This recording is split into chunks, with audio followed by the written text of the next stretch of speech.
How to add files section to your website homepage on Wix. Hello guys, so all what you have to do is simple. Go to Wix, this is the homepage.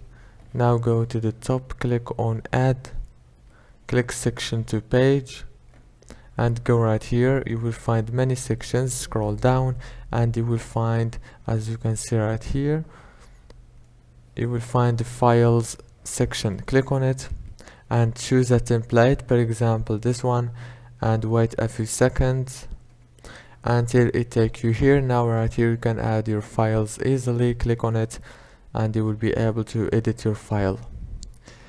It's so easy, and I hope this video was helpful. Please don't forget to like and subscribe, and thank you for watching until the end.